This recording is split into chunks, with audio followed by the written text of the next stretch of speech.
Namaste. Welcome to our TeaTalk. This is your Shilu again. This time, I'm bringing a very special guest to you.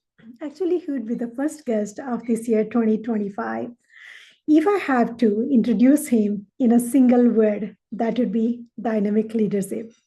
So, without wasting any minute, let me welcome our very special guest today, Mr. Robin Pathak.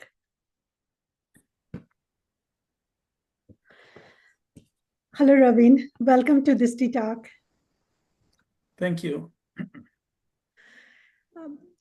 When I was introducing you, only the word that came to my mind was, and this is how I see you, a dynamic leader. So that was how I introduced you. But for all our audience who are watching us all across the globe, I would like you to introduce yourself and tell us a little bit about yourself, please. Sure. Thank you again for calling me in this show. My name is Robin Pathak, and I am an HR professional. I've been working in the HR and healthcare field for almost about 15 plus years. My background is in public health, and I slowly transitioned into healthcare administration and then more into HR type of role. I live in Dallas, Texas, here in United States, and I have 4 years old at my house, and my wife here. We're living together in Dallas. Wonderful. And as you said, that like 15 years in HR and that leadership role. So tell me, what are some of the choices that you made in life to bring you to this position? Or was it planned? Was it like goal manifestation or well planned? Or I don't know, or you're open to whatever came? So tell us. Yeah, Yeah. coming into HR, this was very, very unplanned. Like typically, when I was in high school, I wanted to be a medical doctor, so I did my high school in major in biology as well, and it was major science.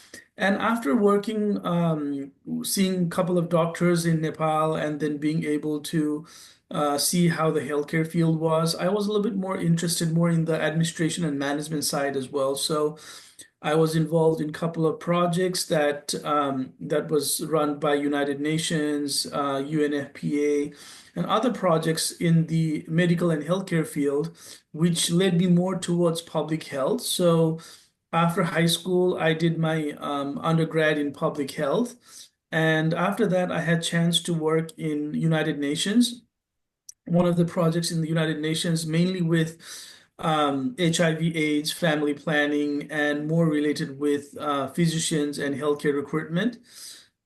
So that was one of my jobs that I did for almost about, I would say, a year plus. And then I went to United Kingdom, London, to do my master's in public health. So still I was in the public health route, and more of that, I was more into research in global health and international health. Those were my expertise areas. And then once coming to United States, I was looking for opportunities in public health as well. And most of the public health experience that we gained back home in Nepal and in other areas in the developing countries are more towards community-based type of healthcare that we do.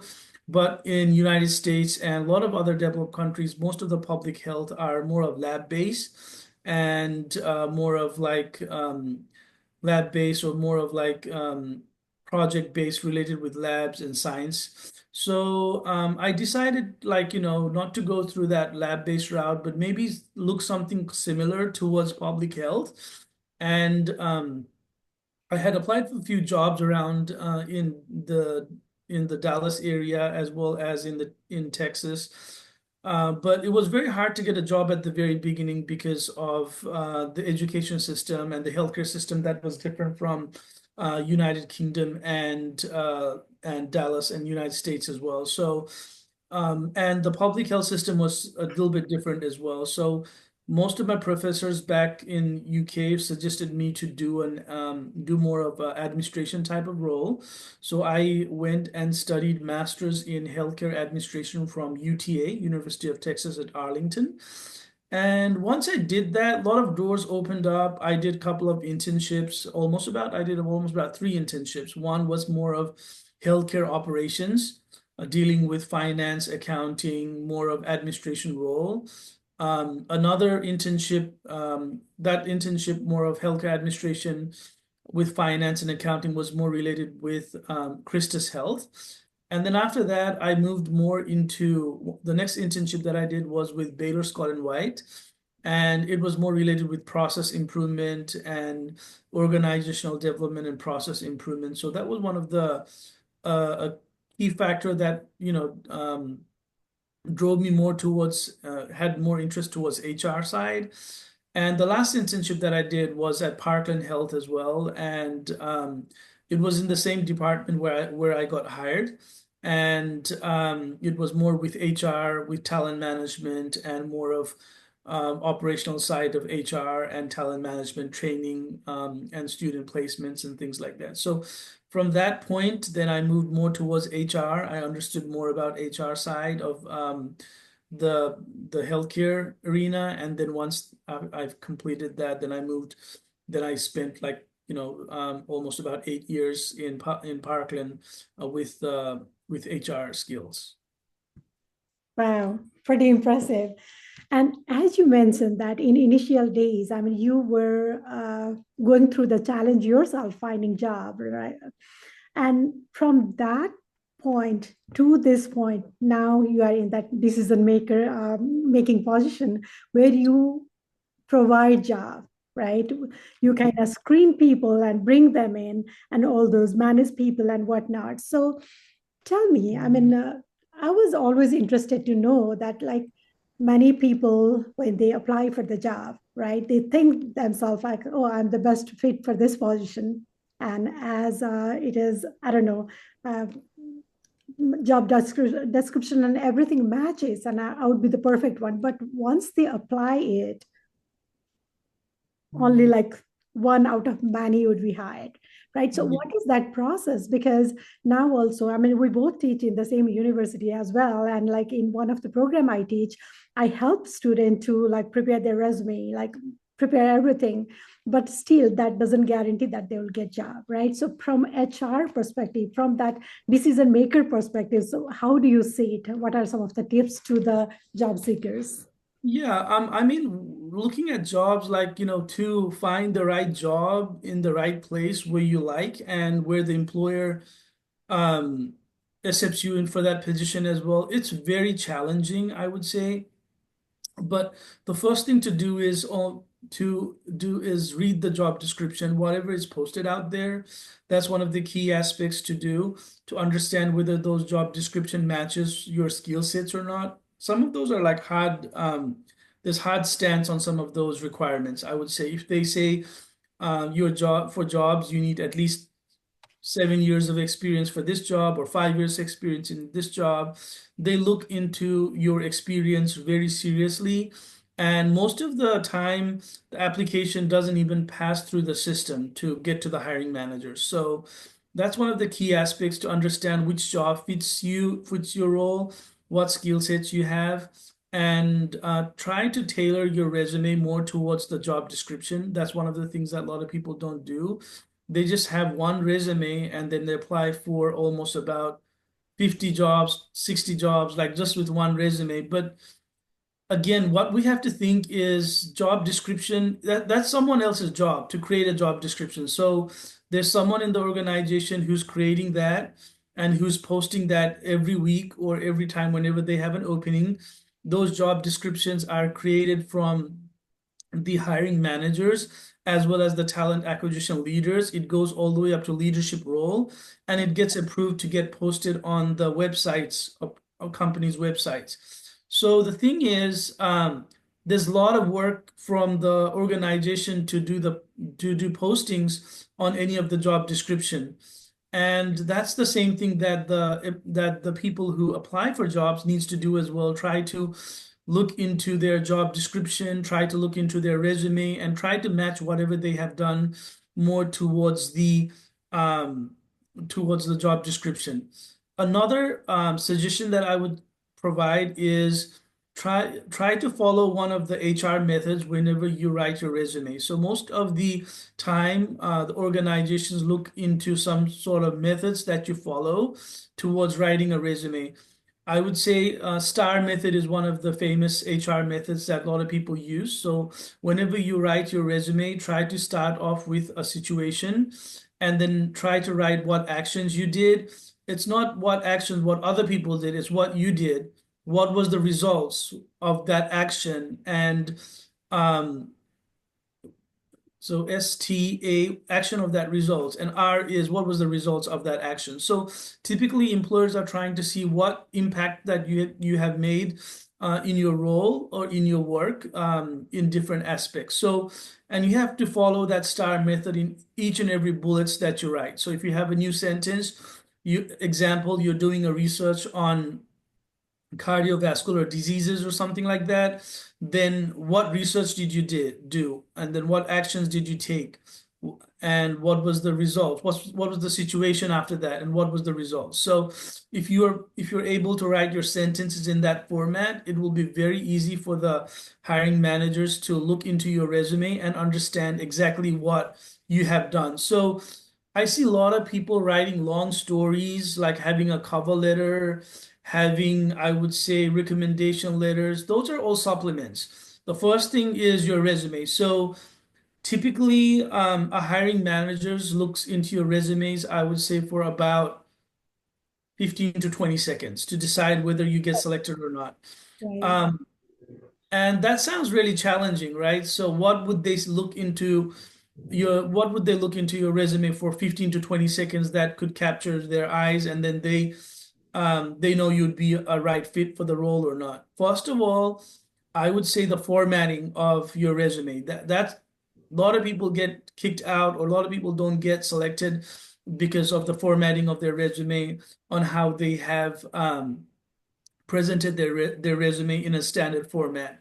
There isn't a typical way to write a resume. It can be of any format, but it has to be clear. It Right. has to be concise. Like someone who has got, I would say, about 10 to 15 years of experience would have maybe 3 to 4 pages of resume. But people who are looking for entry level positions or for mid level manager level positions would have almost about 1 to 2 page max of their resume. So the length does matter as well. Like, so what you have incorporated in your resume. Most of the time when you do your resume, try to have your name, your addresses, your phone number. A lot of people miss their phone number, or a lot of people misspell their email addresses and things like that, which the recruiter will not call you up and say, "Hey, what's your email address?" Like, once it bounces back, then they move to the next candidate. Sure. So a lot of those things needs to be taken care of. There's special softwares and systems that runs the resumes as well, that helps to check with your spelling, your grammar. All of that really does matter in your work or your resume that you put out there. So those are the key aspects that I would say that people need to look into when they apply for jobs. Also, networking is a very big tool that is used for hiring managers as well. Basically, like, if there's any doubt or confusion that you have about the job description, if you see the posting on LinkedIn or somewhere, and sometimes you may be able to see the hiring manager or the recruiter who is over that position. It is okay to email them and ask them, "Hey, can you provide me some more details on this job, or can we please schedule some appointments so I can express my interest or show whether I meet the skill sets or not for that job." Those do play a big aspect as well, because when you apply for the jobs, they'll remember that they had a meeting with you at this time, and they will look into your resumes in more detail. But that doesn't mean everyone replies back to you and say, "Hey, I want to talk to you." They may have time for that, because for one position opening, normally there's more than like 300, 400 applications for one position. So it's very challenging. It's very time consuming for getting employed at a good position or a good organization, the job of your dream. But it takes time, but it's doable though. So there's some connections and networking that's needed to apply for positions and things like that. Wonderful. Oh my God, you have given so many nuggets for those. I mean, they are all very valuable. So thank you for that. Talking about the job again, talking about the employment, nowadays, the young generation, by that, I can start like from millennials to like Yeah. you name it, they are more inclined towards entrepreneurship as well. Okay. Mhm. I won't choose the route of like sending my resume, making it, and applying there because I am skilled. I mean, they have that mindset as well. So, what, as a young leader yourself, I mean, what is your intake on like entrepreneurship, entrepreneurial mindset versus employee mindset? So, Yeah, I think that's great to have a mindset that you want to build your business yourself or you want to take care of people the way that you want to take care of. But I would add a clause to that is you have to gain some experience before you are able to do that type of work because all these organizations that are out there have been working for numbers of years. I would say more than 100 years. Parkland has been out there for 124 years. So it's a very, very long time. And all of them started from scratch as well. It was a small community type of clinic that started off like in a park, so that's what's called Parkland.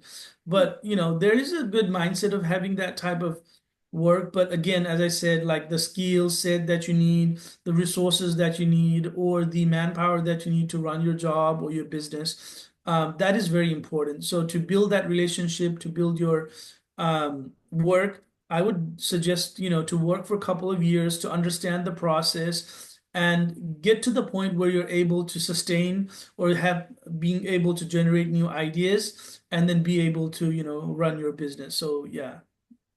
such an invaluable suggestion for the I don't know, new generation, young generation, and not only young generation, people of any age who have their passion to start something of their own. So Yeah. that's very valuable. Thank you.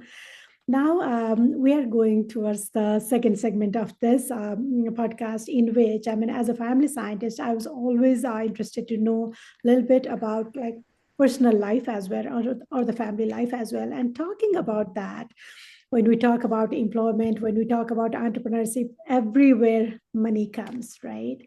And as a researcher of financial independence myself, I was always interested to know, like, I don't know, people, their relationship with money. So Yeah. when I talk about like family and finance, they go hand in hand together. And somewhere I have read that, I mean, some of the relationship ends, but not of money, because that we need that from point A to point G, right? So tell us a little bit about your relationship with money. I mean, again, having said that, it starts right from home. So, what is your view on money growing up and till this day? And what would be one thing that you would like to teach to your kids about money? So, it's all about money and your relationship. I would like to know. Yeah, I would say, yeah, money and financial independency plays a big role in people's lives.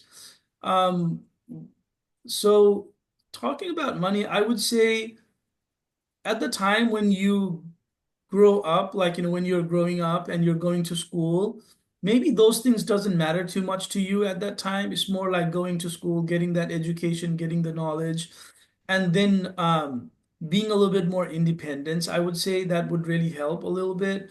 But once you get to more towards, I would say, high school, and once you are like 18 plus, I would say, then I think it's time for you to be sustainable for yourself and be try to see what type of jobs that are available that can support your funding. Um, I think it's always good to be independent in every ways as you can whenever you attend school or high school, and things like that. And then once you get that skill sets, it's not only like, whatever jobs you get out there, it's more of like getting into the workforce and understanding how job typically works. Because sometimes, like whenever we do internships and things like that, sometimes it's like it's their first job. They don't even know what a job is. So typically people don't know what a job is when they when they would know more when they get to high school and when they apply for jobs. So I would still say apply for those jobs. Like there's some like seasonal jobs like summer jobs and things like that where you can just gain some skill sets and get some extra funds and extra cash as well. That would really help in the overall run. Also, try to apply for scholarships and things like that when you are in school, when you apply for your undergrad school or your league. A lot of people want to go to league school or other schools. There's tons of scholarships out there.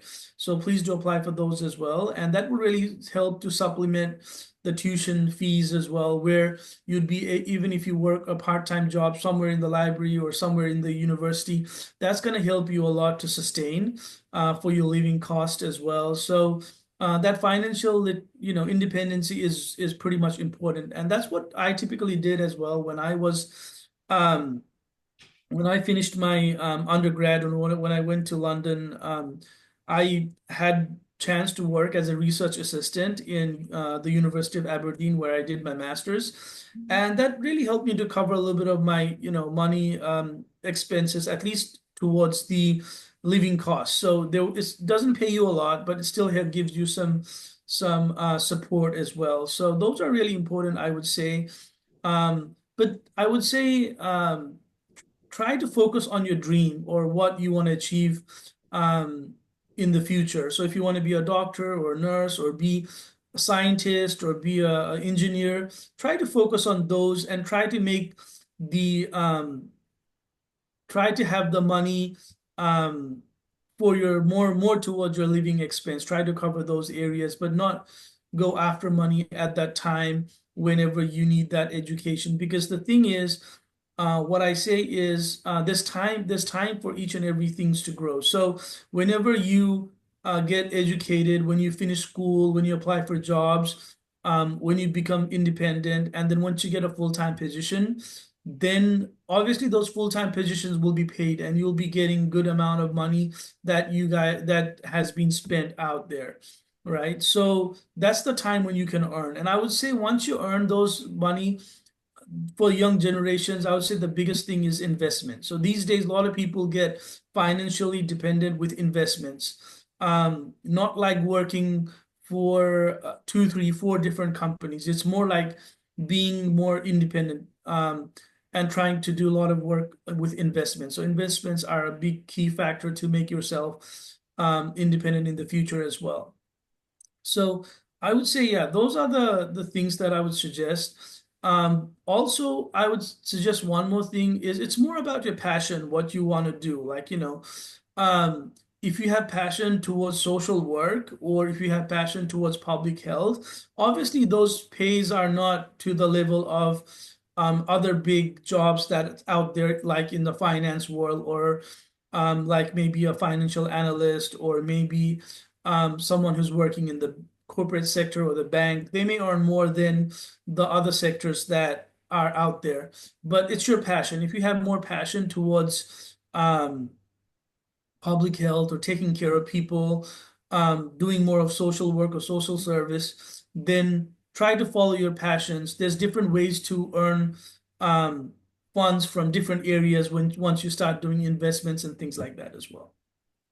Wonderful, because many times, I mean, they do not directly teach college students how to manage money in everyday life, right? And especially we live in the culture that they have the understanding that we have credit card, now we can buy anything. So we pay before we can afford it. So in that culture, I mean, your points, they are really very valuable because first of all, we need to have a goal, a plan, and then spend wisely and focus on your present goal than just focusing on money. So that's really great.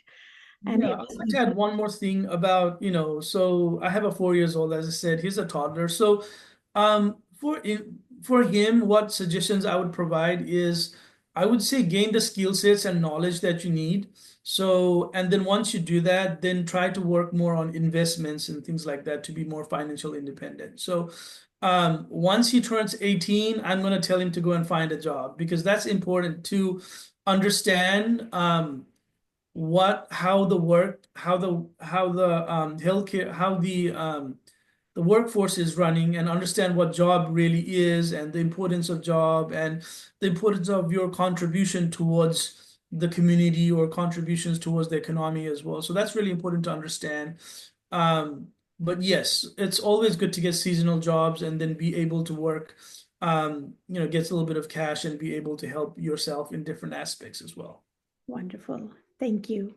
And now my next question is regarding your relationship with family, friends, a community at the bigger level, because you, as I know you, I mean, you are a public person yourself, right? So how do you, like, how comfortable do you feel yourself communicating about not only good aspects of life, right? Sometimes it's great that we get job, we get so many good things and whatnot, but sometimes life happens, life brings some of the unanticipated, unexpected scenarios as well, right?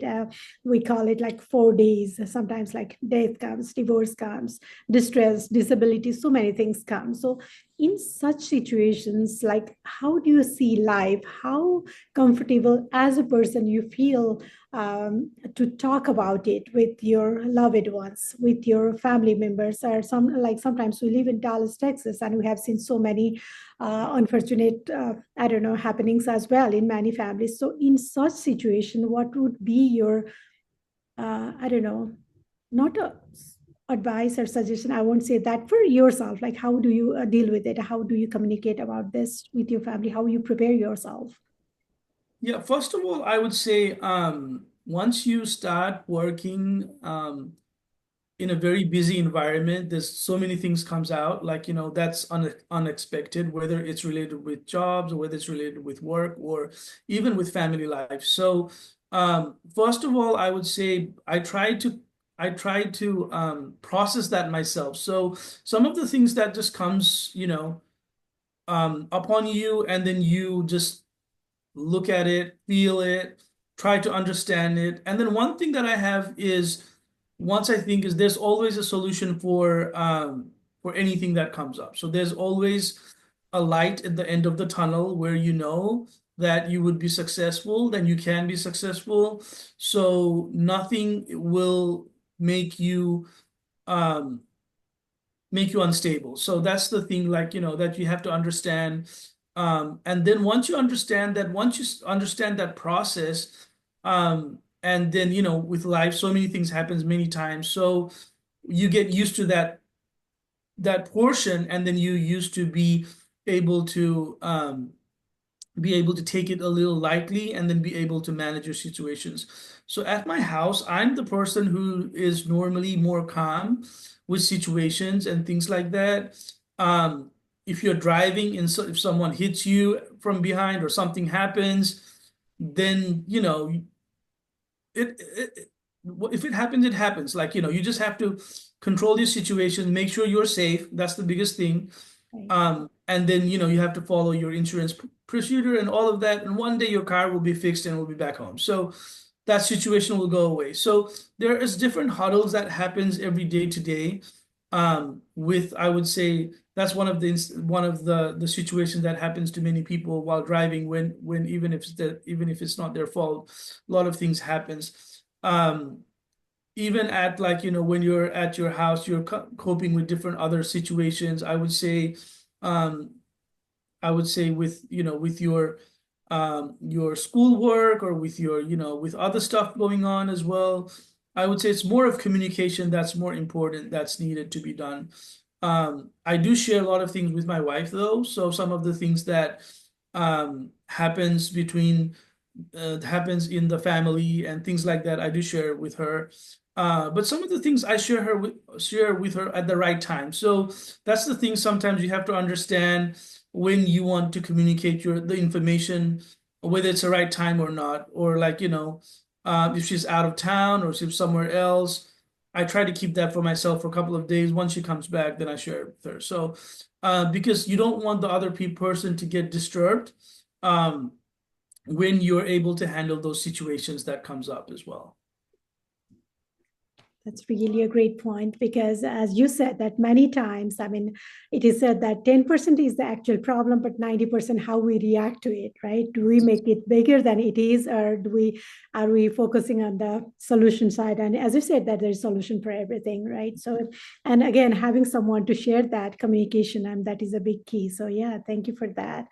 My last question regarding the relationship is, what is Sometimes your I just want to add something to that. Sometimes what we do is if any situation comes up, we try to we try to sit down and brainstorm together to find the right solution. And we try to make a lot of options. Like we don't stick to one options. Like because whenever you stick to one options, you feel, and if that doesn't happen, people get a little bit sad or more annoyed or um, feel more depressed and things like that. So if you have multiple options, there's always like two to three options in any situations of my life. Like, if this doesn't happen, I'll do this. If this doesn't happen, I'll do this. But eventually, the goal is the same though. So whichever route you take, just like so many, roads you have out here in Dallas, um, as long as you take as long as you have a GPS and then you're able to drive, you would get to your destination anyway. How though? So, um, that's one of the things that I would like you to focus on is there's multiple ways to look into different aspects and have multiple options. Like, so if you apply for one job and if you don't get that job, try to look for something similar, or, maybe the job is not the right time for you, maybe to get some voluntary experience and then again apply for jobs. So, never give up on your hope and your dream, but sometimes things are put some things sometimes you put some of the things back, you put other things in front, and then you bring that back thing in the front again when the right time comes. So that's how life is. You just have to keep on playing around um, with your problems or with your goals, with your things like that, and then be able to be more specific towards those areas. right? When you mention that, I mean, like nowadays, many people they struggle to find out even one solution, and now you're saying that there may be like a couple other options, not just one, right? But for this also, what I would say is only the person who has built up that clarity within himself would see that way. Otherwise, many people these days they suffer from like anxiety, stress. Oh my God, I cannot handle it, and they are so much stressed out, and it feels so sad seeing those people. And I wanted to know that how are they dealing with bigger problems if they get stressed in small problems. I mean, we come across various people, and as you work in the health sector yourself, you may have come across many such people. But when you said that there are multiple options, so how do you keep yourself that clear or that focus? So what is your secret recipe to charge yourself? I mean, you are not only great looking, as I said, that dynamic leader, but you have that positivity in yourself too. So what is your I don't know, what is your um yeah, just, I would say just being more focused on your goal and try to believe in yourself. Like, once you believe in yourself and you're more focused, there's multiple routes would turn up yourself. Like, when you sign up for this, that, and then things will slowly turn up yourself. So I would say being more confident about yourself, being able to understand who you are, what you can achieve. Um, so those are the things really, really makes you who you are. And again, as I said, even in my introduction as well, nothing had been planned in my life on which way I was which way I was gonna go. I had never thought I would even work in HR or be an HR professional when I was in high school. Like, this is a completely different sector than what I thought I would be doing though. Um, but again, even to get to this place where I am right now, to get that skill set and the experience, I have had multiple failures as well. So that's true. Like, even like when you apply for, like, I'm an HR professional, I'm talking about resumes, I'm talking about how to interview. That doesn't mean that I pass all the interviews as well. So it's challenging for everyone. Um, but it's the skill sets that you have to gain and then be able to keep on reapplying and being able to understand what you can achieve and what you can do. Um, there's so many things in my life that I would say that I wanted to achieve 10 years ago or 20 years ago. But at that time, it wasn't the right time. Nothing happened. Example is like as I said, I graduated master's in public health from United Kingdom. I wanted to do a PhD right there at that time. I had applied for the PhD schools as well. Even working as a research assistant, working in the same uh, department, there were PhD openings as well. I applied for those roles, but nothing came up. So again, and once nothing came up, and then I moved to United States, I had put that PhD in back of my bucket list. And then it came into reality in, I would say, 2020 after 10 years. So again, that came up in the front now. So the thing is, your bucket list would never get empty. It just goes front and back. That's how you have to manage your situations and things like that. Um, and then obviously there will be a point where you are successful in each and every sector. Great point. Great point. Yes. And so, how do you like regarding a little bit? I wanted to touch about self care as well. What do you do to keep yourself always, uh, I don't know, on the run to I go? would say, I would say like, more of like spending a little bit of time with your family. That really helps you a lot because once you come home and once I spend some time with my toddler, I I forget everything. I forget about work, I forget about school, I forget about professions. I just try to be a kid like him and play with him. Sometimes he calls me and says, "Hey, let's go and play Magnet," or sometimes he calls me, "Let's go and play Lego," or sometimes he says, like, "Let's go cycling together," or something. So that's where that's where most of the time where you burn your stress out with your family. You spend time with your family, talking with your loved ones, and try to spend some um time with them. I would say another thing is I try to unwind myself with more personal time. I really like to have personal time for myself. Some of the times people may think that's not great, but I like to have peaceful time, and I like to sit by myself and then maybe listen to some music or maybe go for a walk or do something on my own. um, those times are really important for yourself as well. And sometimes I spend a little bit of time watching movies and news as well. So movies are like Netflix. I am a big fan of Netflix. I try to watch almost every shows that are famous in Netflix and Amazon Prime as well.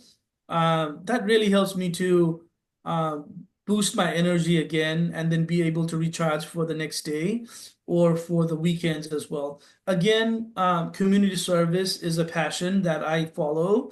So I also try to help with Lions Club and other organizations that need support and help during the times when they need help. So, those are really helpful as well. So, um, yeah, so sometimes I may not be able to respond back to people immediately because typically, if you think you're working 8 hours, more than 8 hours, into work, and then once you come back home, you want to spend some time with your family, but you still get messages from community people, community friends, you get phone calls. Sometimes I try to skip that and then try to get in contact with them the next day.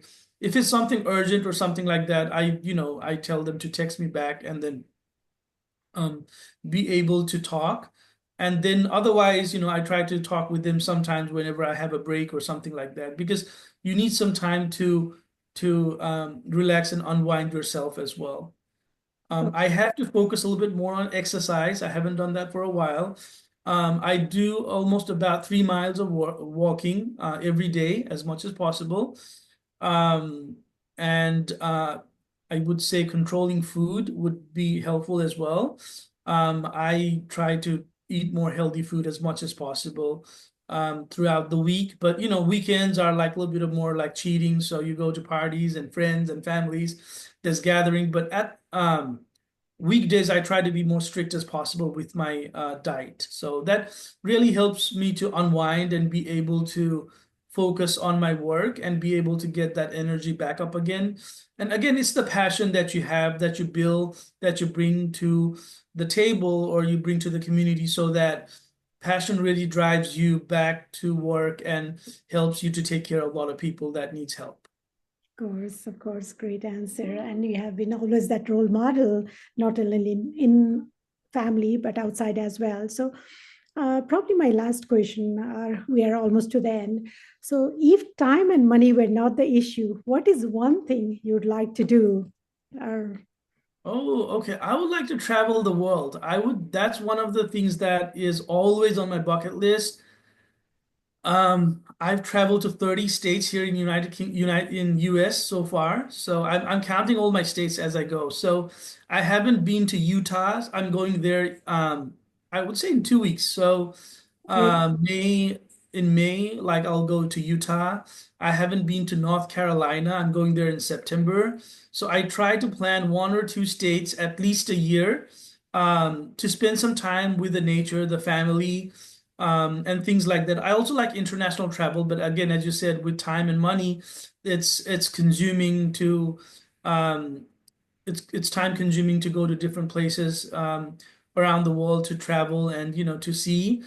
I really like to spend time with the local culture and local people and try to have local food. So whenever I go to a new place, I try to spend more time locally as well. So when I go to New York, I like to get on the subways and then get on the train, try to identify which route, the train is going towards. Try to look up in the screen to see the um the train number, the time, and all of that. Those are like exciting because when you live in Texas, you don't get that experience. Not that often. Um, when you walk in, like when you go to New York, I don't know how many miles I walk. Like, I like to walk. It just feels like you're walking with a crowd. You're coming back with a crowd. Like when you go to Times Square and Central Park and things like that as well. I like how you put it, going with the crowd and coming back with the Yeah, it feels like there's someone there all the time with you. Um, in like enjoying the nature as well, like going and seeing different animals and different like nature. That's a really that's passionate. I feel passionate about that as well with mountains. So sometimes I do a mixture of both. I like city areas, and then sometimes I skip that and go to more of I would say mountains. I would say mountains, beaches, and cities. Those are the three things that are typically in the United States, but more of understanding the culture and things like that. So last year I went to Hawaii. Oh, that was an awesome experience, and I wish I had stayed there for more. I think I stayed about a week or so.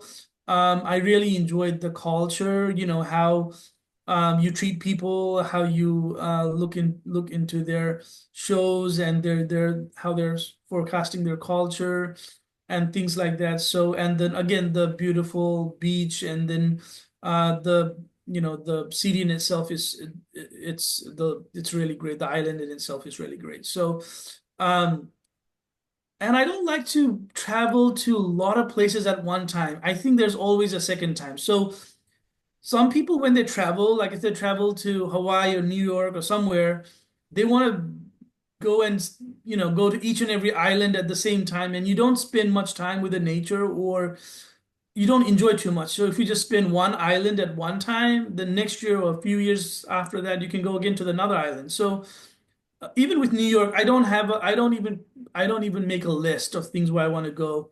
I just decide on the same day where I want to go. So you don't feel too much stressed out. Again, traveling shouldn't be like a job. Like, you're going in, Yeah. you have to visit these many places at this many time.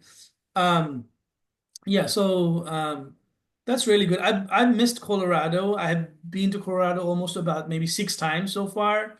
Beautiful. Um, my wife is telling me like we have to go to Colorado. We haven't been there for about 2, 3 years already. So I don't know. Sometimes we just like before, like we have a toddler now. Before that we had a toddler, we just used to plan and we just used to go like, the next day. So sometimes we used to have those like trips as well.